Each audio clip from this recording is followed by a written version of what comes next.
Hi friends, welcome to my channel. Let's have a look at problem 2357.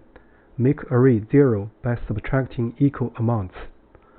So here, actually, we are going to share two solutions to this problem. One is a simulation solution using min heap. I guess the advantage of this method is to understand the details in a coding level. And the second solution basically is one line. We're going to count the different numbers in the nums array. So this is going to be good for us to understanding this problem in a logical level. So here in this problem, we are required to return the minimum number of operations to make every element in nums equal to 0. So here the operation is specified as below. So we choose a positive integer x such that x is less than or equal to the smallest non-zero element in the array nums. And then we subtract this x from every positive element in nums. So we are going to analyze example 1 in more detail when we analyze the problem. So let's first look at the constraints.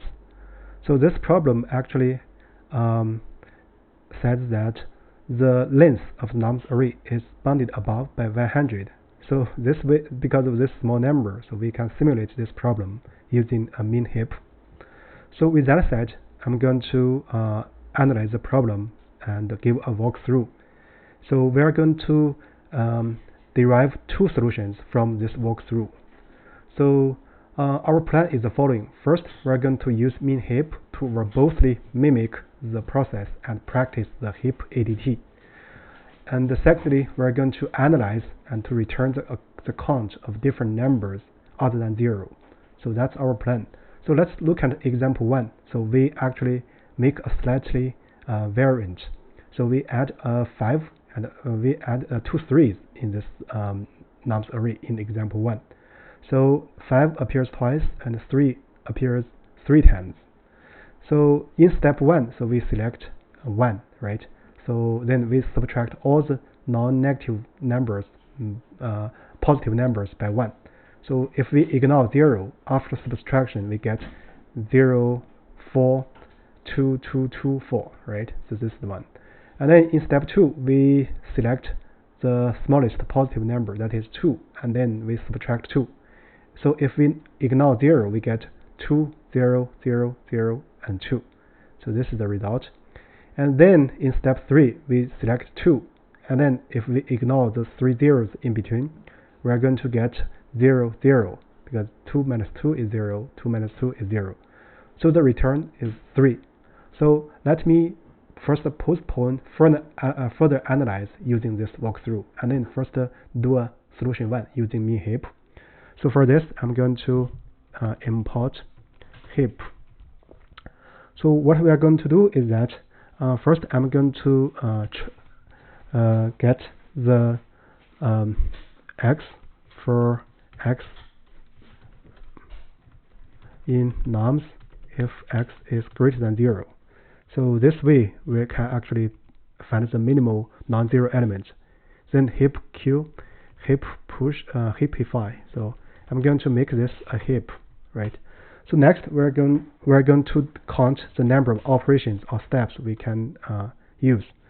So for this, while sum of nums is greater than 0, then it means that there are non-zero elements, so we can do the operations specified. So what we are going to do is that first we find the num 0.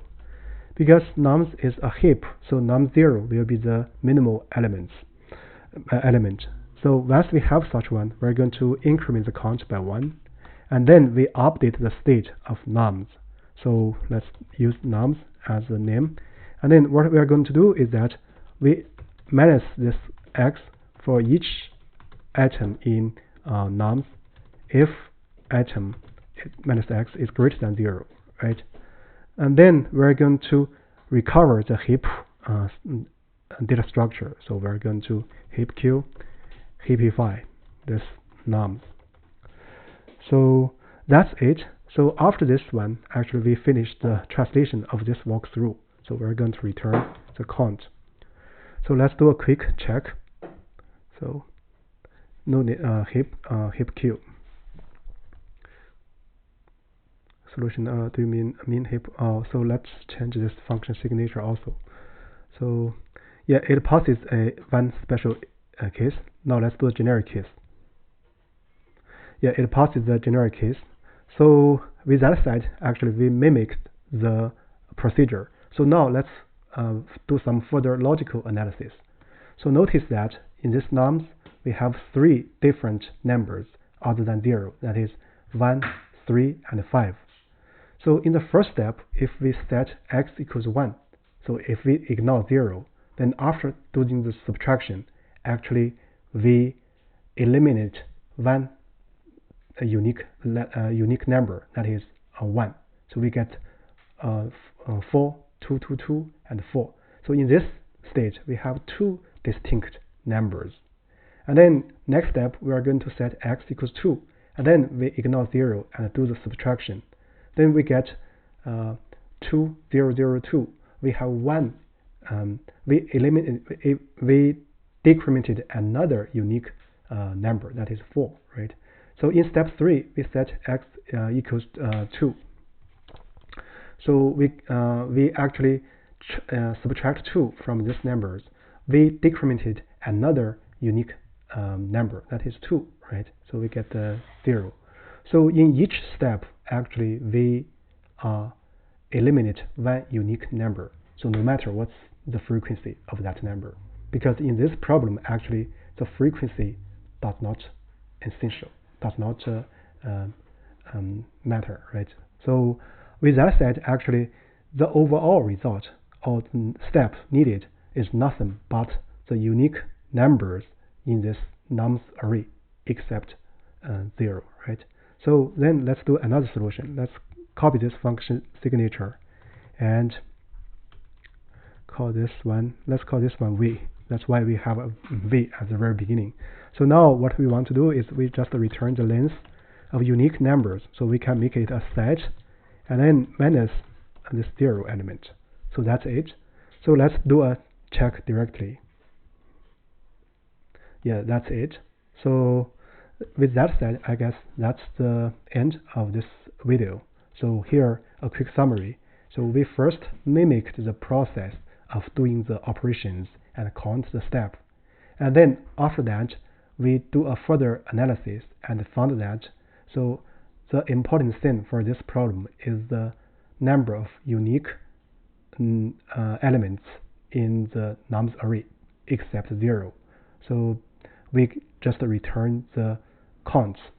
So in this case, if we make a connection with the mimicking solution and the count solution, we found that each step in the simulation we decrement or eliminate a unique number.